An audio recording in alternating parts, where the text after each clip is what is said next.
నమస్తే, welcome to లియా news. Tirumala Tirupati laddu అంశంపై జగన్మోహన్ రెడ్డి ఈ నెల 28న తిరుమల వెళ్తాను అని చెప్పి డెసిషన్ తీసుకున్న విషయం మనందరికీ తెలిసిందే. అయితే ఆయన ఆ పర్యటనను రద్దు చేసుకున్నారు. దీనికి పలు రకాల కారణాలని జగన్మోహన్ రెడ్డి గారు చెప్తున్నారు. ఏది ఏమైనా కూడా మరి డిక్లరేషన్ మీద సంతకం పెట్టాల్సి వస్తుందనే జగన్మోహన్ రెడ్డి తిరుమల వెళ్ళలేదు అన్న వాదన అయితే తెర మీదకి వస్తుంది. మరి నిజంగానే ఆయన డిక్లరేషన్ మీద సంతకం పెట్టాల్సి వస్తుందనే తిరుమల వెళ్ళలేదా? మరి ఆయన తిరుమల పర్యటనను రద్దు చేసుకోవడానికి వెనుక ఉన్న ఆంతర్యం ఏంటి? ఇలాంటి విషయాలు తెలుసుకుందాం. మనతో పాటు ఉన్నారు సీనియర్ పొలిటికల్ అనలిస్ట్ ప్రసాద్ కాన్మెల్లి గారు. సో జగన్మోహన్ రెడ్డి గారు తిరుమల వెళ్తారు అనగానే ఒక ఉత్కంఠ అయితే నెలకొంది. అసలు ఏం జరగబోతుంది? ఆయన డిక్లరేషన్ అంశం కూడా తెర మీదకి వచ్చింది. ఏం జరగబోతుంది, అసలు ఆయన సంతకం పెడతారా లేదా అని చెప్పి కూడా ఇటు హిందువులు కావచ్చు, ఇటు క్రిస్టియన్స్ కావచ్చు, అందరూ కూడా వెయిట్ చేస్తూ ఉన్నారు. అలాంటి టైంలో ఆయన నేను పర్యటనను రద్దు చేసుకున్నారు, వాళ్ళు నాకు అరెస్ట్ చేస్తామన్నారు, వెళ్తే నోటీసులు ఇచ్చారు, అందుకని చెప్పి నేను రద్దు చేసుకున్నాను, నా మీద అటాక్ జరిగే అవకాశం ఉంది, సో ఇదంతా చెప్పుకుంటూ వచ్చారు. సో ఆ అటాక్ జరిగే అవకాశం ఉందని ఆయనకి తెలియదా? మరి ఈ లడ్డు అంశం ఇంత వివాదాస్పదం అవుతున్న టైంలో మరి డిక్లరేషన్ అడుగుతారు అన్న విషయం ఆయనకు తెలియదు. ఏమీ తెలియకుండానే ఆయన ఆ ప్రకటన చేశారు. అంటే ఎవరిని మభ్యపెట్టడానికి చేశారు? వెళ్తానన్న అంశం కావచ్చు, ఇటు మానుకున్న అంశం కావచ్చు, వీటన్నిటి వెనుకున్న ఆంతర్యం ఏంటంటే ఏం చెప్తారు? ఒకటమ్మా, జగన్మోహన్ రెడ్డికి ఎక్కడ కూడా హైందవ ధర్మం మీద కానీ, హిందూ ధర్మం మీద కానీ, సనాతన ధర్మం మీద కానీ, సో వెంకటేశ్వర స్వామి మీద కానీ, హిందువుల మనోభావాల మీద కానీ ఎక్కడా కూడా ఆయనకు కించిత్తు గౌరవం లేదు, మర్యాద లేదు. సో నిజంగానే మర్యాద ఉన్న వ్యక్తి అయితే ముందు అసలు బిగినింగ్ నుంచి కూడా తీసుకుంటే, వాళ్ళ తండ్రి దగ్గర నుంచి కూడా తీసుకుంటే, ఎవరైతే ఈ యొక్క అన్య మతస్థులు ఉన్నారో వాళ్ళకి కీలక పదవుల్లో తీసుకొచ్చి అక్కడ కూర్చోబెట్టరు. ఒకటి చైర్మన్ గానో, లేకపోతే ఈఓలు గానో, లేకపోతే జేఈఓలు గానో, లేకపోతే అక్కడ సంబంధించిన ఉన్నతాధికారులు గానో తీసుకురారు. రెండవది, తండ్రి నుంచి కూడా ఇది కొనసాగుతూనే ఉంది. తండ్రి ఏ విధంగా అసెంబ్లీలో మాట్లాడాడు, ఏం చేశాడు అన్నది కూడా మనందరికీ తెలిసిన విషయమే. ఇంకొక విషయం ఏంటంటే, తండ్రి ఉన్న టైంలోనే అన్య మత ప్రచారాన్ని కూడా అక్కడ తను ఎంకరేజ్ చేశాడు. సో అక్కడికి బయట నుంచి కొంతమంది అన్య మతస్థులు వెళ్ళి క్రిస్టియనిటీ గురించి కొంతమంది పాంప్లెట్లు అయి పంచుతూ కూడా అన్యమత ప్రచారం కూడా జరిగింది. అది కూడా పెద్ద దుమారమైంది. సో జగన్మోహన్ రెడ్డి వచ్చిన తర్వాత కూడా చూస్తే, సో సుబ్బారెడ్డి గారు చైర్మన్, బంధువు, ప్లస్ ఆ క్రిస్టియనిటీ మూలాలు ఉన్నాయి, వాళ్ళ ఆవిడ అది ఫాలో అవుతుంది, బైబిల్ పట్టుకు తిరుగుతుంది. రెండవది కరుణాకర్ రెడ్డి గారు, ఆల్రెడీ అతను కూడా తన కూతురు కూడా క్రిస్టియన్ పద్ధతిలోనే పెళ్లి చేశాడు.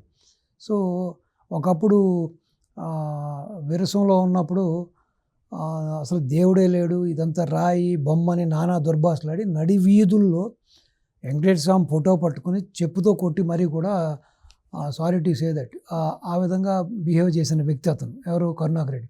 అటువంటి వాడు చైర్మన్. సో నిజంగానే నీకు ఈ యొక్క భక్తి శ్రద్ధలు ఉండి నిజంగానే ప్రేమానురాగాలు ఉంటే కాదు, కేవలం ప్రతిసారి కూడా ఇటు హిందువులను కానీ, హిందూ మతాన్ని కానీ, హిందూ దేవుళ్ళని కానీ మీ రాజకీయ ప్రయోజనాల కోసం, మీ ఆర్థిక ప్రయోజనాల కోసమే మీరు వాడుకుంటూనే ఉన్నారు కూడా.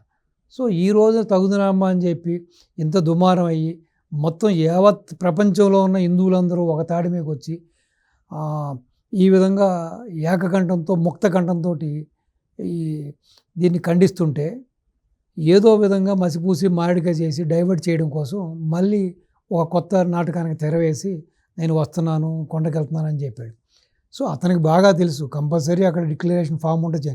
సో అంటే తండ్రి అధికారంలో ఉన్నప్పుడు మీరు గుడికి వెళ్ళి ఉండొచ్చు, మీరు పాదయాత్ర చేసినప్పుడు గుడికి వెళ్ళి ఉండొచ్చు, కానీ ఈ మొన్న 5 ఏళ్ళలో కూడా మీరు గుడికి వెళ్ళి ఉండొచ్చు.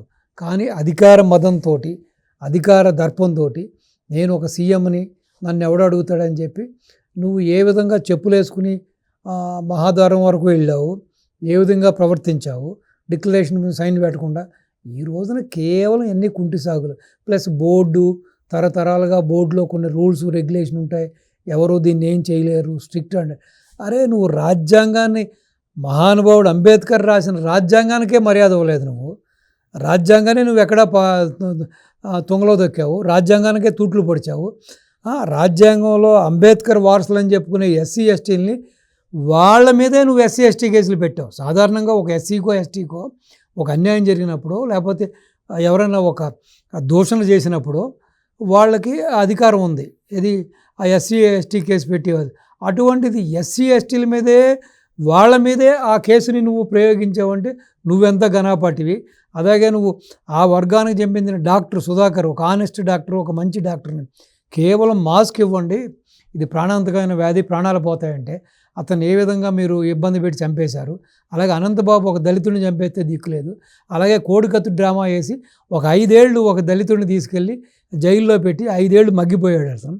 నువ్వు సో ఇవన్నీ చెప్పుకుంటా పోతే జగన్మోహన్ రెడ్డి కేవలం మాటల మనిషి మాత్రమే. అంటే ఇక్కడ ఇంకోటి సార్, లడ్డు అంశం ఏదైతే ఉందో ఇది జగన్మోహన్ రెడ్డికి ఆయన పార్టీ అస్తిత్వాన్ని కూడా దెబ్బతీస్తుంది అన్న ఆలోచనతోనే ఈ తిరుమల డ్రామాకి తెరలేపారు. సో ఎప్పుడైతే వెళ్ళి అక్కడికి ది టాపిక్ను డైవర్ట్ చేసి మతాల మధ్య చిచ్చు పెట్టి లా అండ్ ఆర్డర్ సమస్య సృష్టించాలి అనుకున్నారు కూడా ఆయన మైండ్లో ఉంది. సో అందువల్లనే ఆయన డెసిషన్ తీసుకున్నారు. కానీ కొన్ని అనివార్య కారణాల వల్ల ఏవో రీజన్స్ ఆయన చెప్తున్నారు, కానీ దీని వెనక ఏదో పెద్ద కారణమే ఉండింది. సో ఈ మరి రేపు అంటే డిక్లరేషన్ మీద సంతకం పెడితే అంటే ఇంత ఊహించలేదంటారా జగన్మోహన్ రెడ్డి గారు? డిక్లరేషన్ మీద సంతకం పెడితే రేపు మళ్ళీ నేను ఒక మతానికే చెందినవాడిని అయిపోతాను, ముద్ర పడిపోతుంది, మళ్ళీ నేను రేపు ఎలక్షన్కి వెళ్ళి ఓట్లు అడిగే పరిస్థితి ఉండదు అని చెప్పి ఆలోచించి వెనక్కి దగ్గారంటారా? అసలు ఇందులో రీజన్ ఏదైనా 100%. ఇప్పుడు అతను ఒక విద్వాంసకారుడమ్మా. అతనికి ఒక డిస్ట్రక్టివ్ పాలిటిక్స్ చేయడమే తప్పించి ఒక ప్రోగ్రెసివ్ పాలిటిక్స్ కానీ డెవలప్మెంట్ పాలిటిక్స్ అతనికి తెలియదు. సో ఈ విధంగా ఏదో జనసేన, బీజేపీ, టీడీపీ వాళ్ళు రౌడీ మోకాలను తీసుకొచ్చి అక్కడ మోహరించారు, నాపై దాడి చేయడానికి వాళ్ళు సన్నిహితులయ్యారు, నాపై దాడి చేయడానికి అవకాశాలు ఉన్నాయంటాడు. కాసేపు ఏమో నాకు నోటీసు జారీ చేశారు, నన్ను అరెస్ట్ చేస్తారంటారు. నిజంగా నువ్వు దోషమని తేలిస్తే నువ్వు ఇంట్లో కాదు ఏ ప్యాలెస్లో కూర్చున్నా పోలీసులు లాక్కొస్తారు, అరెస్ట్ చేస్తారు కదా. సో అటువంటిది తిరుపతి టీటీడీకి వెళ్ళినప్పుడు ఎందుకు అరెస్ట్ చేస్తారు? ఏదో ఏ వంక లేనోడు ఏదో డొంకట్టుకు ఏడ్చిన సందంగా జగన్మోహన్ రెడ్డి యొక్క వైఖరి, ఆ తీరు ఉంది. సో మీరు చెప్పింది కూడా 100% అది ఒక వాల్యుబుల్ పాయింట్. ఏదో విధంగా దీన్ని రాజకీయం చేసి దీన్ని ఈ మ్యాటర్ ఏదవుతాయి అంటే ఇప్పుడు ప్రపంచవ్యాప్తంగా ఉన్న హిందువులందరూ మనోభావాలు దెబ్బతిన్నాయి. పూర్తిగా తన అస్థివారం మొత్తం గోడలు బేట్లు తీసేసినాయి. ఏదైతే తన కోట అనుకుంటున్నాడో, తన పార్టీ అనుకుంటున్నాడో అది పూర్తిగా శిథిలమైపోయే పరిస్థితికి వచ్చింది ఈ లడ్డు వ్యవహారంలో. సో ఏదో విధంగా ఆ పూర్వవైభవం పొందాలంటే ఏదో విధంగా ఈ మతాల మధ్య, కులాల మధ్య కొట్లాటలు పెట్టి, ఆ మతాల మధ్య ఈ యొక్క గొడవలు పెట్టి ఏదో విధంగా లబ్ధి పొందాలని చూస్తున్నాడు. రెండవది మీరు చెప్పినట్టు 100% కరెక్ట్. డిక్లరేషన్ మీద సైన్ చేస్తే సో డెఫినెట్గా నేను క్రిస్టియన్ని, నేను అన్యమతస్థుణ్ణి, నేను హిందువును కాదు అని ప్రస్ఫుటంగా బాహ్య ప్రపంచాన్ని వరకు ఇది వెళ్ళిపోతుంది. కాబట్టి సో మిగతా ఏదైతే ఓట్ బ్యాంక్ ఉందో ఆ ఓట్ బ్యాంకు పూర్తిగా తన నుంచి దూరం అయిపోతుందనే ఒక దురాలోచనతో కూడా ఈ రోజున తిరుమలకి వెళ్లకుండా ఏ వంక లేనో డొంకట్టు గడిచినట్టుగా రకరకాలుగా ఇటువంటి యొక్క కారణాలు, కుంటి సాగులు చెబుతూ తప్పించుకోవడానికి చూస్తున్నాడు.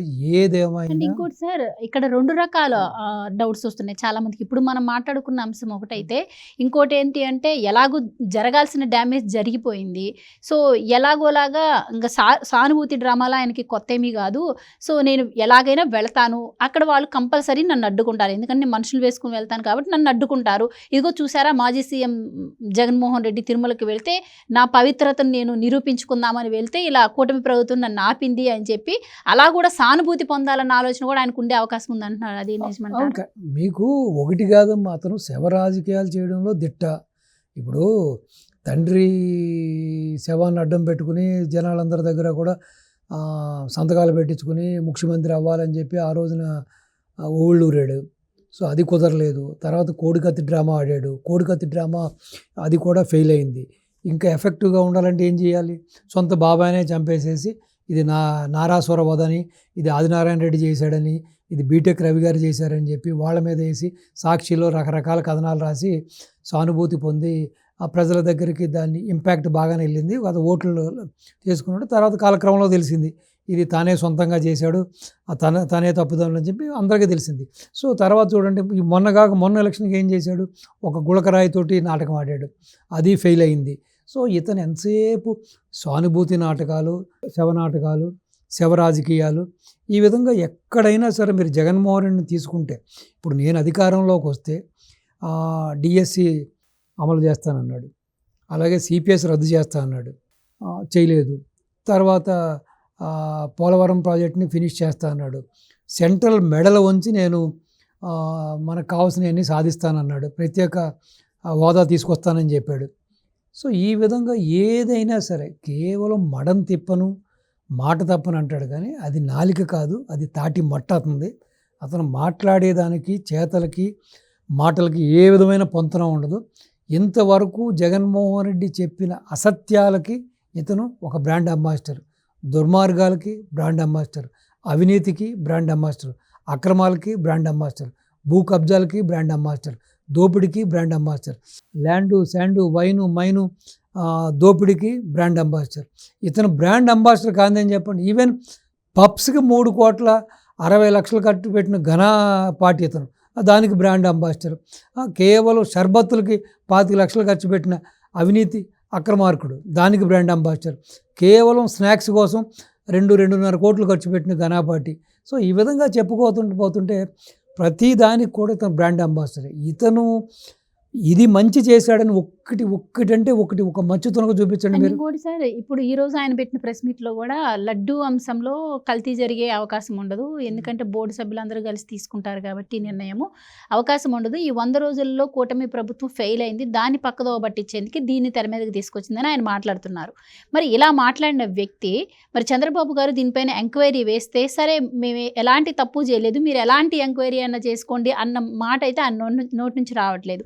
సిబిఐ కావాలి, లేదా సిట్టింగ్ జడ్జి కావాలి, సిట్ వద్దు, ఇట్లా మాట్లాడుతూ ఉన్నారు. సో ఎక్కడో మాటల్లో క్లారిటీ మిస్ అవుతోంది, దీని పారదర్శకంగా కనిపించట్లేదు అంటున్నారు. అంటే దీని వెనక తప్పు ఉండే అవకాశం ఉందా అని కూడా ఆలోచన వస్తూ ఉంది. ఆయన పార్టీ వాళ్ళకి కావచ్చు, ఆయన్ని నమ్ముకున్న వాళ్ళకి కూడా కావచ్చు, అలాగే పార్టీ కార్యకర్తలకు కూడా కావచ్చు. సో మీరేం చెప్తారు? ఇప్పుడు ఒకటమ్మా, బోర్డు సభ్యులు తీసుకున్న నిర్ణయం అని చెబుతున్నాడు.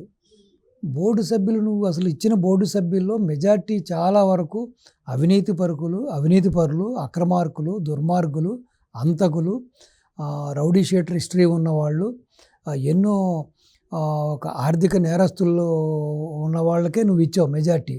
సో రెండోది, నీ ఎమ్మెల్యేలకి, నీ మంత్రులకి, నీ ఎంపీలకి, నీ ఎమ్మెల్సీలకే నీకు ఒక వాయిస్ లేదు, వాళ్ళకే అధికారం లేదు. నీ మనిషి అయిన సజ్జల రామకృష్ణారెడ్డిని సకల శాఖ మంత్రిగా పెట్టి కంప్లీట్గా నువ్వు నీ మనుషులే మొత్తం రాజ్యాంగాన్ని నడిపించారు, మొత్తం గవర్నమెంట్ని మీరే నడిపించారు. ఏ మినిస్టర్ కన్నా అధికారం ఉందా? ఏ మినిస్టర్ అయినా స్వయంగా నిర్ణయం తీసుకునే అధికారం మీరు ఇచ్చారా? సో ప్రతి వాళ్ళని ఒక జస్ట్ ఏమంటారు ఉత్సవమూర్తులుగా ముందు పెట్టి దండుకుని దాచుకుంది వీళ్ళు. అలాగే తిరుపతిని కూడా వీళ్ళ బాబాయిని కొంతకాలం, అలాగే కరుణాకర్ రెడ్డిని, అతను ఏదో డిస్టెంట్ రాజారెడ్డికి సంబంధించిన ఏదో మనిషి అని చెబుతారు, వీళ్ళ తాతకు సంబంధించిన మనిషి. సో అతన్ని అడ్డం పెట్టావు. ప్లస్ నీకు కావాల్సిన నీ బంధువు ధర్మారెడ్డిని ఏమో యూగా పెట్టావు. సో అక్కడ కూడా నీ మనుషులను పెట్టి, నీ మనుషుల కనుసన్నలోనే కంప్లీట్గా తిరుమల తిరుపతి దేవస్థానాన్ని పూర్తిగా నీ కబంధాస్తాలతోటి నువ్వు కమ్మేసి నువ్వు పూర్తిగా అవినీతిమయం చేసేసావు.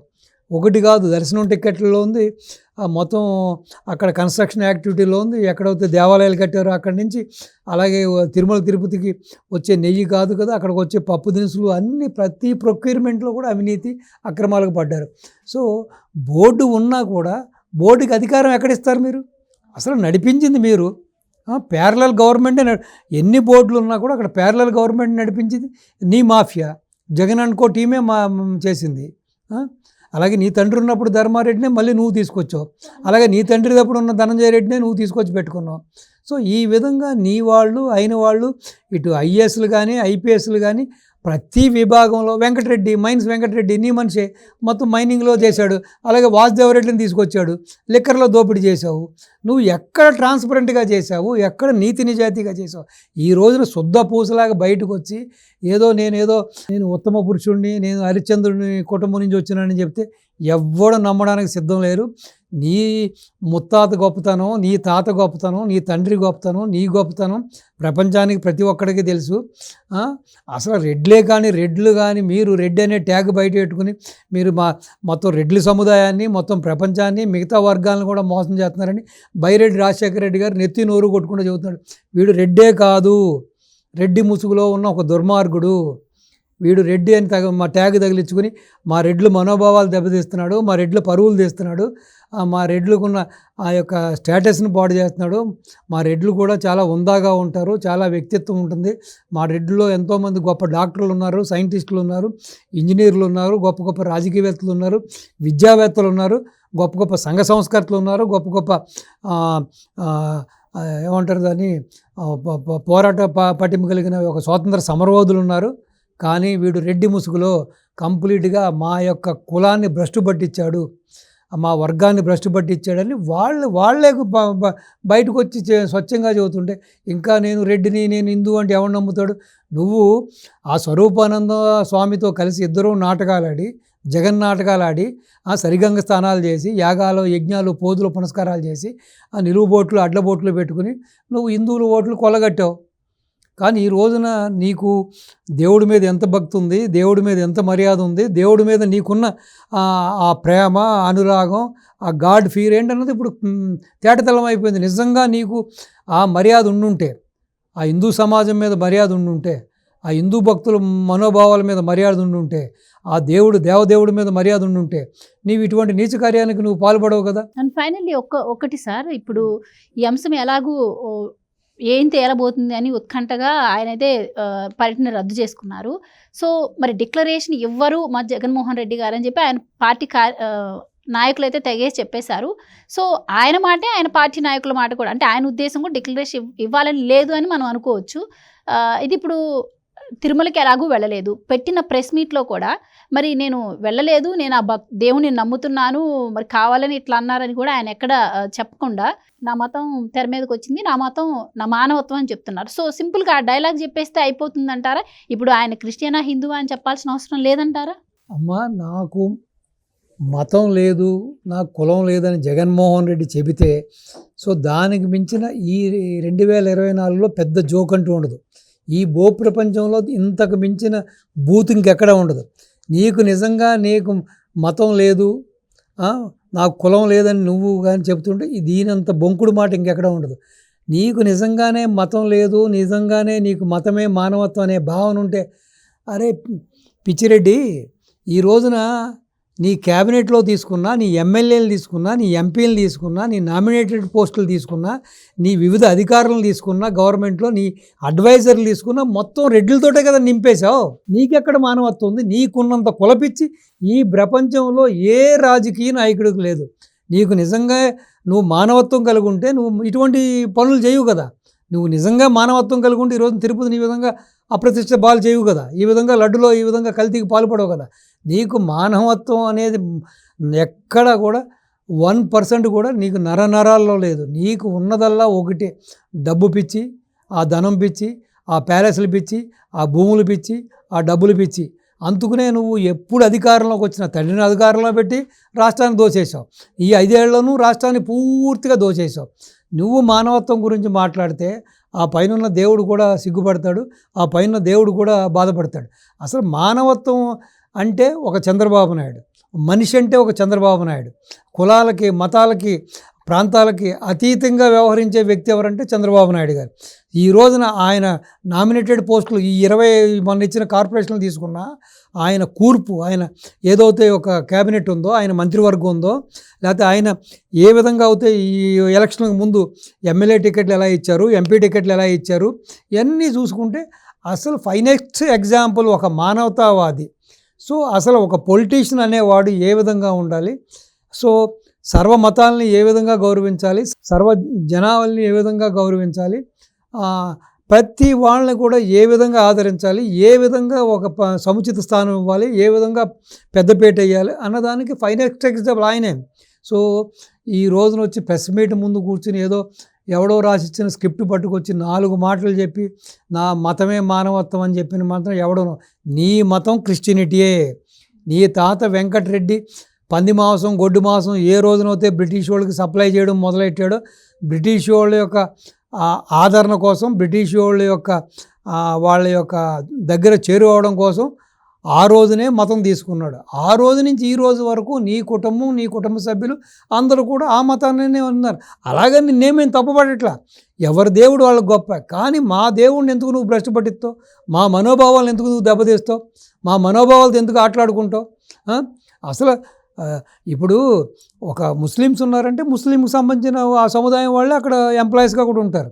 ఒక హిందూ వెళ్తే హిందూకి అక్కడ కనీసం ఆ మసీద్ దగ్గర దర్గా దగ్గర ఒక వాచ్మెన్ పని కూడా ఇవ్వరు. అలాగే క్రిస్టియనిటీ చర్చిలో కూడా అంతే, వాళ్ళు క్రిస్టియన్ అవుతేనే ఇస్తారు. అటువంటిది మా గుళ్ళుగాడ ఎందుకు ఈ నాటకాలు, మా గుళ్ళుగాడ ఎందుకు ఈ మోసాలు, మా గుళ్ళుగాడ ఎందుకు ఈ కంత్రి పనులు చేయడం? మేము అందరినీ ఇస్తాం. ఇప్పుడు ఈవెన్ నన్ను తీసుకుంటే పర్సనల్గా నాకు అందరూ ఉన్నారు. రోమన్ క్యాథలిక్స్ ఉన్నారు, తర్వాత పెంతెకోస్ట్ వాళ్ళు ఉన్నారు, సో క్రిస్టియనిటీలో అందరూ ఫ్రెండ్స్ ఉన్నారు. వాళ్ళు కేక్ ఇచ్చినా లేకపోతే క్యాండిల్ ఇచ్చినా నేను తీసుకుంటా. అలాగే ఒక ముస్లిం పిలిచి బిర్యానీ తీసుకుంటే తెలుసా, దర్గాకి వెళ్తాం, ఎక్కడికి వెళ్తా, మేము సర్వమతాన్ని మదిస్తాం. హిందువుకున్న గొప్పతనం సనాతన ధర్మం అంటే ఏంటి? సనాతన ధర్మం అనేది సత్యమైనది, నిత్యమైనదని, ఎప్పుడు కూడా నిత్యం సత్యంగా ఉండేది. సో మాకు ఒకళ్ళ మీద ద్వేషం ఉండదు, ఒకళ్ళ మీద కోపం ఉండదు, ఒకళ్ళ మీద మాకు ఎటువంటి యొక్క రాగద్వేషాలు ఉండవు. మేము అందరితోటి సమానం ఉంటాం. హిందూ అనేవాడు అసలు అందరినీ కలుపుకుని పోతాడు. అలాగే చంద్రబాబు నాయుడు గారు కూడా అందరి మనిషి, అందరి వాడు. ఈరోజు చూసుకోండి, షాదీఖానాలు కానీ, లేకపోతే ముస్లిమ్స్కి అటు హజ్ యాత్రకు వెళ్తాం కానీ, హజ్ బిల్డింగ్లు కానీ, వాళ్ళకి ఆర్థిక సహాయం కానీ, లేకపోతే రంజాన్ తోఫా కానీ అసలు ప్రవేశపెట్టింది ఆయన. అలాగే క్రిస్మస్ తోఫా ప్రవేశపెట్టింది ఆయన, సంక్రాంతి కానుక ప్రవేశపెట్టింది ఆయన. సో ఆయనకి అందరివాడు. ఇది అందరి ప్రభుత్వం, ఇది అందరూ నచ్చి మెచ్చిన ప్రభుత్వం ఇది. అందుకే ఇది మంచి ప్రభుత్వం అని చెబుతాను నేను. అర్థమైందా? ఇది అందరూ నచ్చి మెచ్చిన ప్రభుత్వం కాబట్టి ఈ రోజున అందరూ నచ్చి మెచ్చారు కాబట్టి అందరూ ఓట్లేసి ఇది మన గవర్నమెంట్, మన ప్రభుత్వం అని చెప్పి ఈ రోజున ఈ ప్రభుత్వాన్ని ఎన్నుకున్నారు. నువ్వు నీ ఇష్టానికి 5 ఏళ్ళు కూడా నీ ఇష్టానుసారం నీ ఏదో అబ్బ జాగీర్లాగా, లేకపోతే నీ ఏదో సొంత జాగీర్లాగా, నీ ఏదో జగన్మోహన్ రెడ్డి అండ్ ప్రైవేట్ కంపెనీలాగా అంతా నీ వర్గం వాళ్ళతోటి మొత్తం నింపేసుకుని నీ చుట్టూ అందరూ నీ వాళ్ళనే పెట్టుకుని నువ్వు ఏ విధంగా చేశావు. తిరుమల తిరుపతిలో కూడా ఒక్క చైర్మన్ ఈ 5 ఏళ్ళలో వేరే కులస్తులకు ఎవరిని ఇచ్చారా? ఒక చౌదరీస్కి ఇచ్చారా? లేకపోతే ఒక వేరే బ్రాహ్మిన్స్కి ఇచ్చారా? వాళ్ళ వైశ్యాస్కి ఇచ్చారా? రాజులకు ఇచ్చారా? కాపులకి ఎవరికైనా ఇచ్చారా? ఎవరికి ఇవ్వలేదే. కేవలం సుబ్బారెడ్డిని తీసావు, మళ్ళీ కరుణాకర్ రెడ్డిని పెట్టావు. అలాగే ధర్మారెడ్డిని నీ రిలేషన్ తీసుకొచ్చి పెట్టావు. నీ తండ్రి నుంచి అతన్నే కొనసాగిస్తున్నారు. ఎక్కడో సెంట్రల్ గవర్నమెంట్లో ఉన్న అతను తీసుకొచ్చి నువ్వు పెట్టుకుంటావు. నువ్వు రాగానే ఎక్కడో పక్క రాష్ట్రాల్లో ఉన్న వాళ్ళని తీసుకొచ్చి నువ్వు ఇక్కడ బ్రావరీ చైర్మన్గా వాసుదేవరెడ్డిని పెడతావు. వెంకటరెడ్డిని తీసుకొచ్చి మైనింగ్ పెట్టావు. ఈ విధంగా మీరు కలిసి ఇటువంటి ఒక దమనకాండ చేసి, ఇటువంటి పరిపాలన చేసి, ఈ రోజున నువ్వు నేను మానవతావాదిని, నేను మతం లేదు నాకు మానవత్వం అంటే ఎవ్వడు నమ్మడు. మీ భార్య, మీ యొక్క తల్లి చెప్పిన మాటలు కూడా ఇంకా తిరుగుతూనే ఉన్నాయి సోషల్ మీడియాలో. జీసస్ని మించిన దేవుడు లేడు, జీసస్సే గొప్పవాడు, జీసస్ దయతోటే మేము అధికారంలోకి వచ్చామని చెప్తున్నారు. తప్పలేదు, మీ దేవుడు మీకు గొప్పే, మీ వరకు మీ దేవుడే అందరికంటే గొప్పే చెప్పుకోండి. కానీ ఈ నాటకాలు ఆపేసేయండి. ఇక్కడికి వచ్చి నేను మానవతావాదిని, నా మతం మానవత్వం, నాకు కులం లేదు, నాకు మతం లేదు, నేను మడం తిప్పను, నేను మాట తప్పనని చెప్తే మాత్రం నాలుగు కోస్తారు. ఇంక రాబోయే రోజుల్లో నీ మడాన్ని మడిచి నీకు ఎక్కడ పెట్టాలో అక్కడ పెడతారు. ఇప్పటికైనా సరే ఈ కారు కూతలు, ఈ దొంగ మాటలు, మాయ మాటలు, ఈ యొక్క కళ్ళబొల్లి మాటలు కట్టిపెట్టి ఇప్పటికైనా ఒక మనిషిలాగా, ఒక మనిషి ఏ విధంగా జీవించాలి, ఒక మనిషి ఏ విధంగా నడుచుకోవాలి, ఒక రాజకీయ నాయకుడు ఎలా ఉండాలంటే ఫైనెస్ట్ ఎగ్జాంపుల్ నారా చంద్రబాబు గారు. ఆయన చూసి ప్రతి వాళ్ళు కూడా రోల్ మోడల్గా తీసుకుంటారు. నువ్వు ఆయన్ని ఫాలో అవుతే ఇప్పటికైనా అట్లీస్ట్ ఒక మనిషిగా బతకడానికైనా ఒక మార్గం దొరుకుతుంది. అట్లీస్ట్ నీ మతంలో అయినా, నీ జేసెస్ అయినా రేపొద్దున నీకు అక్కడ కాస్త పుణ్యలోకాలు ఇస్తాడు. ఇంకా లేదంటే నరక కూపానికి పోతావు నువ్వు. Thank you. నమస్తే.